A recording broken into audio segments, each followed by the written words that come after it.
The research that we're doing at MedRhythms, I think it's that profound, and I think it's that important. We were the first ones to bring a prescription music product to market. The first one was in stroke, and the second one is in Parkinson's disease, focused on improving walking. And it's a very specific indication for a very specific outcome, but that's just the beginning. Welcome to Homes That Heal, the podcast that transforms your life and home into a sanctuary of health, healing, and happiness. Hi, I'm Jen Heller, a wellness educator, infrared sauna expert, and your guide to living intentionally. Each week, we'll explore a variety of wellness tools, along with detoxification, weight loss, and anti-aging tips to boost your energy and align your mind and body so you can thrive in life, not just survive. Your health is your wealth, and it all starts at home. Let's dive in and create a home that heals. Welcome, Brian. It is such a pleasure to meet you. Thank you so much for joining me today. Well, thanks, Jen. It's an honor to be here, so I appreciate you having me. Yeah, this is a fascinating conversation, and I know we were just jamming out a bit on a conversation before we hit the record button, but everybody knows that music is a frequency and our bodies are energy, and we enjoy and respond to music specifically. However, you have proven without a shadow of a doubt that music is a powerful tool and can be used for healing, and you have created what I understand is the first prescription music product ever approved by the FDA. Is that correct? All of those things are correct, yes. Okay. So how does MedRhythms and the intersection of music and neuroscience changing the landscape of the medical and health industry?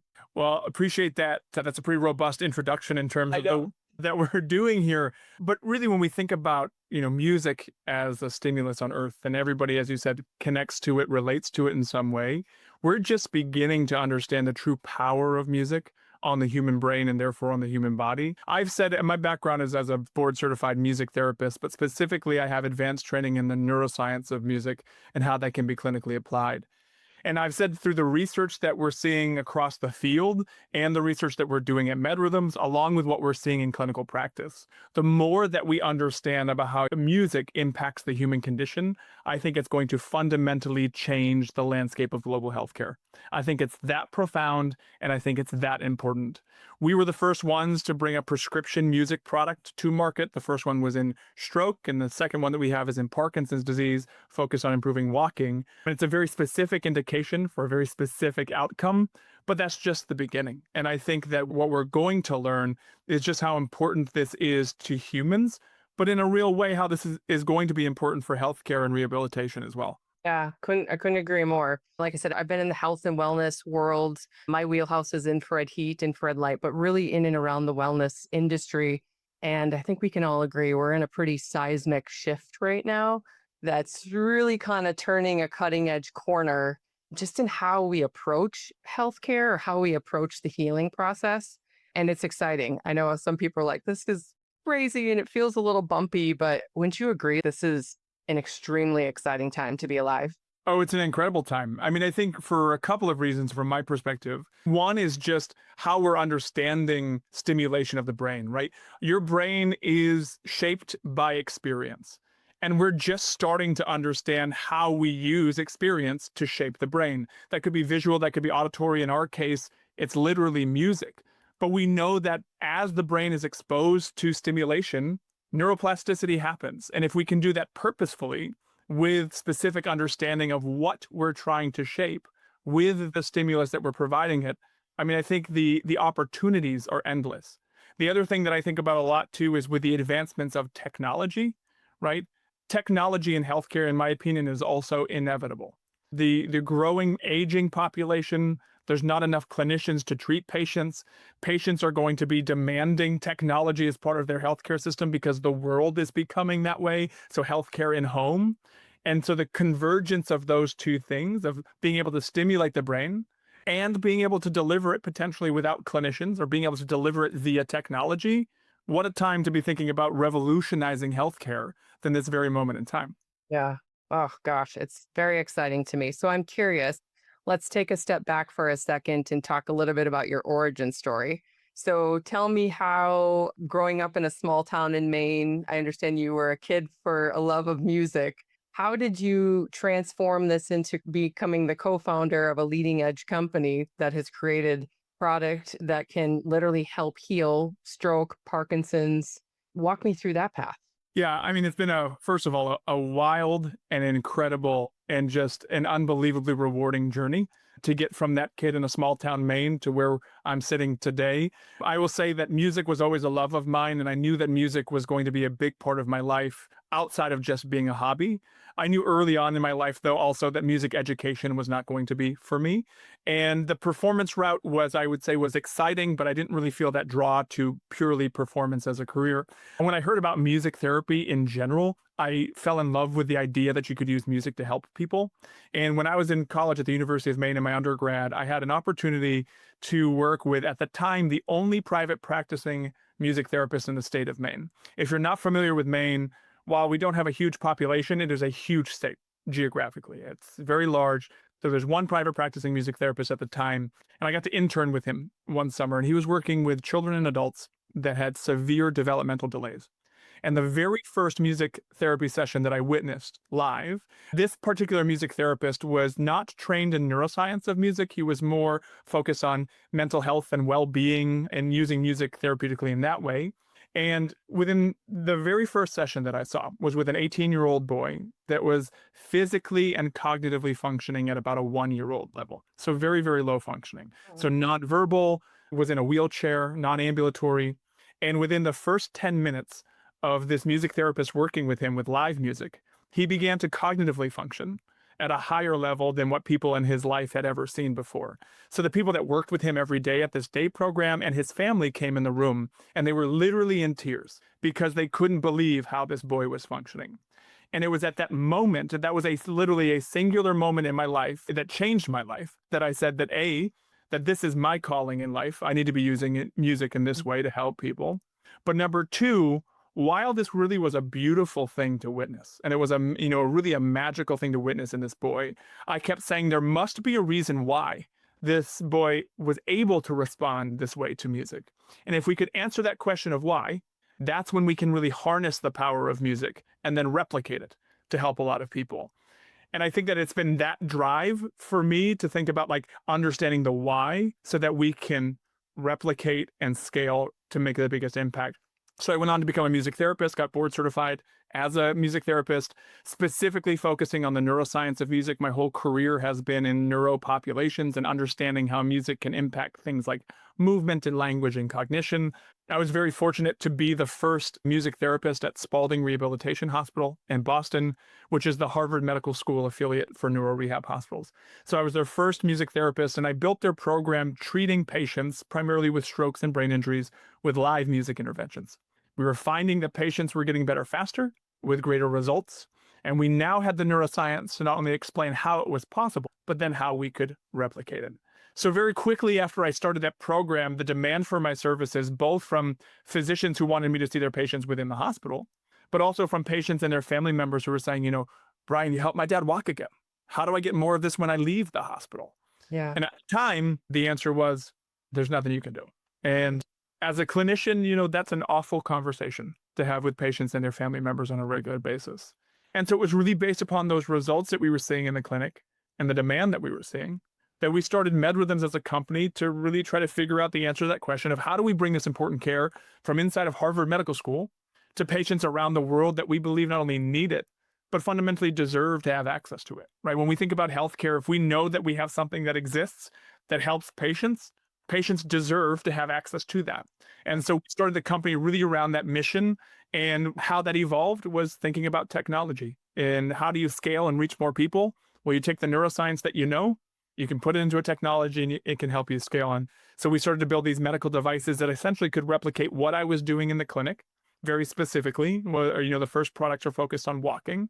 So very specifically, an intervention using music to improve walking, but allows it to be delivered autonomously in the home setting without the need of a clinician being present. So when I think back to that, the boy from small town Maine, I did not have the vision of what we're doing now back then, though the journey to get here was driven by the same mission that I had back then, was how do we figure out how to bring this to people who need it? And I would say the entire mission and building this organization and every decision that we've made has been surrounded around that question of how do we bring this to more people? And does this help us help more people? And if you continue to make those decisions over time, it gets you to paths that you may not have ever thought you'd choose. Opens all sorts of doors. Yeah, what a story. I think that's beautiful too, because as we've talked about working in this health and wellness world, it's moving. It's like you're in a river. I always say, I feel like I'm in a kayak or a canoe in the river, and you've got to just keep moving and keep going. And sometimes the waters are choppy. Sometimes the waters feel a little bit more in flow. But if you find yourself on the embankment, you got to get yourself off and get back in. But it's always moving. And you have this beautiful vision of helping people. How can we help heal people?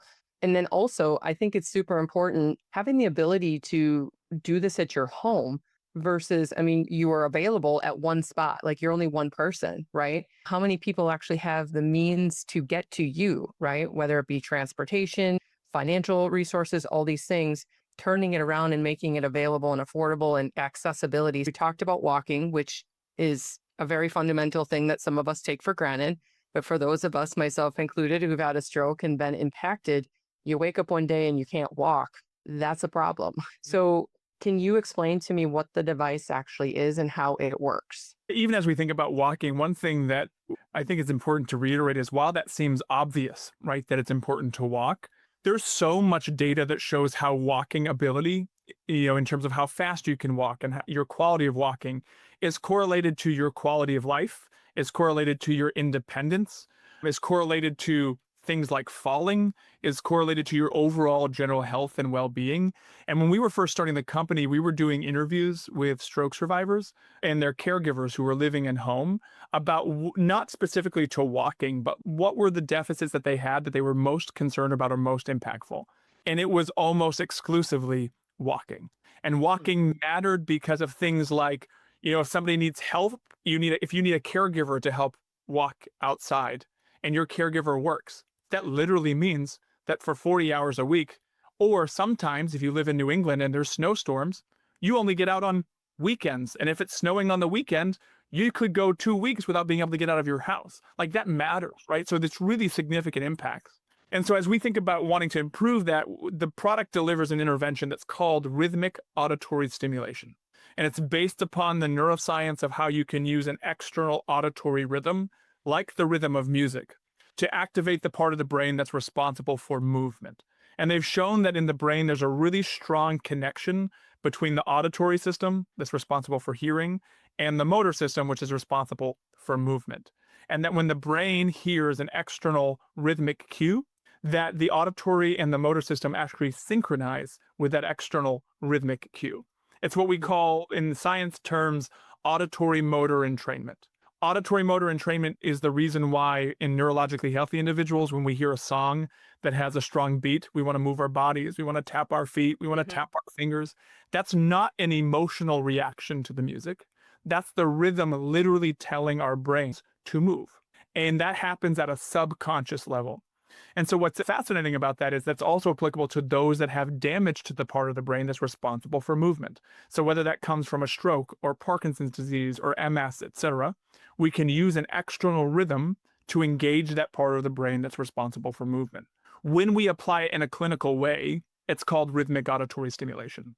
And it's been shown over about 3 decades of research to be able to improve clinical outcomes. So it's been shown to be able to improve things like walking speed and symmetry and stride length. And in Parkinson's disease, it's been shown to be able to actually reduce falls. The improvement of walking can reduce falls in people with Parkinson's disease and improving automaticity and these types of things. So the product delivers rhythmic auditory stimulation autonomously in the home setting. So what the product actually looks like is that it comes with 3 components. There's 2 biomechanical foot-worn sensors, a touchscreen device, and then a headset or like headphones. The 2 biomechanical foot-worn sensors, we get clinical grade data about how a patient's walking. So we get all the data about how long the steps are, the timing of the steps, how fast they're walking, etc. That data feeds into an algorithm which is based upon the mobile device, and then we deliver music via headphones. Really sort of how the intervention works is due to the software. So it's what we call our clinical thinking algorithms, where essentially I taught the algorithms how to think like a clinician. So as the patient's walking, the data about how they're walking is feeding into the algorithm. And then I taught the algorithms essentially what to do with the music based upon that data that's coming in. As that data is coming in and the music is changing, that's then changing the way that the patient is walking in real time, which is then feeding back into the algorithm, which is then changing the music again. So we call it a closed loop system. So a patient walks for 30-minute sessions. So they're just walking literally over ground. Mhm. Data is being collected from the sensors, and in real time, the music is being changed to drive them to improve their walking, their speed, their quality, etc. The actual experience for the patients is it generally feels like they're walking to music. Yeah. But in the background, it's a very complex clinical and technical backend that's reading the data about how they're walking and then changing the music to drive them to walk better. This is mind bending to me in such a great way. You can see my face. I'm like fascinated. I'm like, okay, tell me more. What? So you're telling me I can be out on my 30-minute morning walk, play music to something that's going to motivate me to follow a specific rhythm. And on the back end, it's kind of feeding what my specific body and my function needs. Is that correct? Yeah, and I think the important part of this, right, is like to your example. I think we've all had the experience where we run with music or we work out with Yeah. music, and there's certainly like an energy that's driven by that. Endorphins get released, and Right. lots of that. However, just walking with music in the background, there's no evidence to support that that's going to yield a therapeutic outcome. What's important about it is the individualized nature, right?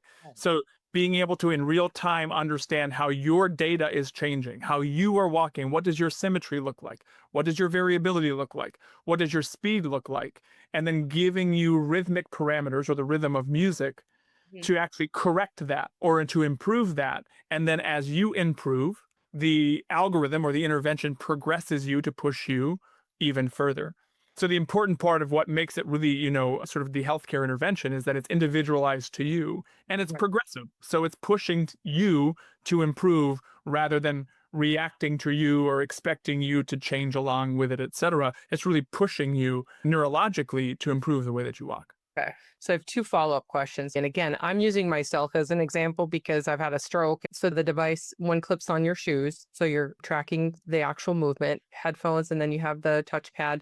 So let's fast forward, say 2, 3 months. I don't know what the time frame is from an improvement standpoint, but a person doesn't need to use this forever. Obviously, this is literally helping to support the function so that I'm going to be able to benefit from this Yeah, absolutely. thing that I'm not going to have to wear forever, correct?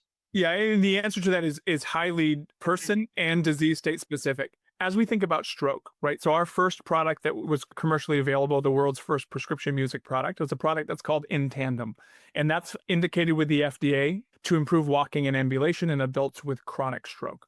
So when we did our clinical trials there, we were leveraging principles of neuroplasticity, and from our clinical experience, we would expect there to be durability of that response. So like the improvements that you make once you take the intervention away, that those results should be durable. When we did our clinical trial, we did a 5-week intervention of 30-minute sessions 3 times per week. So 15 sessions total, where we measured walking speed on baseline day one compared to baseline the day after the last intervention. So that's how we compared walking speed because we wanted to care about carryover function and not within session change. And so what we found was that there was about a 22% improvement in walking speed in those that used In Tandem. And that was, again, the carryover baseline day one compared to baseline the day after. What we also found actually was that there was no plateau in that group, meaning that at the end of the 5 weeks, the patients were still making, or the subjects in the study were still making active gains that suggests that maybe with more intervention, we'd see even greater gains. And then the question is, well, how long are those results durable? So we know that there's some level of durability, at least for those few days after the last intervention. We expect it to be longer, and we just finished enrolling a very large clinical trial to answer those questions. So we're doing a longer treatment duration, and then we're doing a longer follow-up period to truly understand, though in stroke, we do expect them to be durable. It's not something somebody who's had a stroke would necessarily need to use every week for the rest of their lives. When you think about something like Parkinson's disease, that's degenerative in nature, We are still looking in our own trials to understand exactly what durability of that looks like. Mm. It's likely more chronic use than in stroke, but we still don't know exactly what that looks like right now. Okay. Yeah. The Parkinson's conversation too is an interesting one. And we can definitely revisit that and look forward to chatting with you further as you get your studies down the line. The other question I had in my brain is I heard you on another show actually talking about going back to the music specific itself, that you have a number of partnerships and collaborations and one with Universal Music, which I think is kind of cool and exciting. So, can you tell us a little bit about that? Yeah, absolutely. It is an exciting partnership for us. When we thought about rhythmic auditory stimulation, if you look purely at the intervention, the research shows that if you can do that intervention with music that people like, that it enhances the clinical outcomes.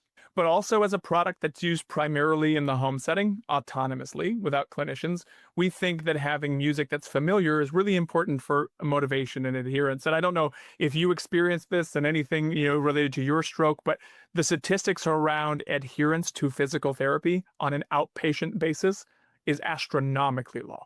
Patients do not do physical therapy, and it's an active intervention, right? You're requiring people to get up and actually walk, you know, Right. on a regular basis. And so we thought it was important for motivation. And Yeah. so Universal Music Group has the most culturally diverse catalog of music in the world. Artists that go from Stevie Wonder to Drake and Two Chains and the Rolling Stones and Queen and Ella Fitzgerald and across the board there. And so the partnership enables us to use much of their catalog of music as the input that our patients are hearing. So patients get Yeah. to choose the music that they love. And then our algorithms screen the music and can make it therapeutically appropriate for them within their session. That is so awesome. First of all, to answer your question, no, I never went to physical therapy because for the exact reasons I'm fall into the statistics of no, thank you, I'm not interested. That it sounded like a chore, even though there could potentially be a beneficial outcome to it. For some reason, mentally, I was exhausted and I didn't want to do it. I wasn't going to do it. And I wasn't convinced that it was going to be all that helpful for me. That was just a gut intuition I had. So I just didn't do it. However, you fine tune and craft my favorite artists or somebody, like I said, we all have a playlist on our phones or on our devices that we pop in, or, a playlist for everything, really. Like you're taking a long drive, you throw on something specific. You go to the gym, the motivational music. You fall into a funk, the music that's going to help soothe the heart. Like music is such a frequency that we all resonate with. So that's why I wanted to mention that too, is because I think that personally would be beneficial and interesting to me, but I think it would be to others as well because they'll relate to their own genre and the things that are interesting and excite them. So that's Yeah, I agree. And making healthcare fun is never exactly a bad thing. It can't just be fun. It also needs to work. But if you right. can figure out a way to do both, I mean, I think that's an exciting place to be. You can marry those two things together. That's definitely going to shoot those statistics up. So anything else on the horizon for MedRhythms that you want to mention or anything that we didn't talk about that you think that we should share out today? Yeah, I mean, I think from our perspective, as I said, we're just getting started to understand, both from a scientific perspective, the profound impact that music can have on the brain. Specifically to MedRhythms, we think about our vision is really to have products for people who have walking deficits across the board, regardless of why. We're starting with stroke and Parkinson's disease, but we're running other clinical trials as well in other disease states to understand how this may be impactful to them. We have high hopes about the potential that this could have. But I think, as I mentioned, we're just at the beginning. And I say we collectively, as in the world, are just beginning to understand the real power. While we were the first ones to bring this through a prescription process, I think there's more to come on that front. I hope there's more to come on that Well, front. there is. That powerful, it's that profound, and it's that strong. And I think that's an exciting place to be, along with, advancements of technology. Everybody knows, the great buzzword of AI these days, right? In many of these cases in healthcare, I think AI can be really helpful and be game changing for certain companies. And so the intersection of those two things, I think the future is really bright for healthcare generally. I couldn't agree more. I know AI is such a interesting conversation. Some people are like all in, others are kind of anti with it. But I think as it relates to like, I'm a holistic nature loving, I believe in the higher power and to go outside and heal with nature, things like that. So AI doesn't, in my mind, have a soul. It's kind of like hard to wrap our heads around it. But the reading and the studies that I've done over the last probably 3 to 5 years and what it can do to advance our healthcare technology is beyond. And in my humble opinion, as long as the intention is pure and there is, going back to your catalyst moment of I want to help people. I want to bring as many people along on this positive health journey ride as possible. As long as the power and the intention stay in the right frame and stay in the right core values, it's going to be wildly beneficial for all of us, right? And so these cutting edge technologies and these different ways in which that we can also bring this into people's homes. I think the interesting thing that happened over the last 5 years, 2020, 21, COVID, all these things, it pushed us all into our homes for a period of time, which really forced us all to look inward at our health, our well-being, our homes, our relationships, our jobs, like what's working, what's not working. And in my industry, people just flooded with, I want to bring these modalities into my home. I need them under my roof. And for me as well, with my own health, I was wildly stressed out going to appointments, driving here. One of my appointments was an hour and a half, 90-minute drive one way 3 times a week to sit for 4 hours with IV stuck in my eye, basically transfusion treatments. That's an entire day. Try to run a business while you're doing that. So the ability to do things in your home and on your own terms and have access to people, to work with people like you is just, I am beyond grateful to be connected with you and to know you and to bring this conversation. I'm so excited for what's to come for MedRhythms and for your entire team and just anyone listening that this could be helpful for. So thank you so much for sharing all this. I know we kind of rapid fired through it. Maybe we'll come back and have another conversation, but where can people find you, connect with you, and find more information? Well, I appreciate that. So thank you for that kind wrap up. I think for me, it's an honor to be able to do these things and to tell this story. And it's more so for me, it's an honor to do this work. And so I really feel fortunate every day that I get to be here and wake up every day doing this. And so if you want to learn more about MedRhythms, we have a website, www.medrhythms.com. And from there, we have linked to the different sites about our products and the services that we provide. And so you can find everything you want to know about us there. And people are welcome to reach out anytime where we exist to help people. And so if people have questions, let us know. Awesome. Amazing, Brian. We will talk to you soon.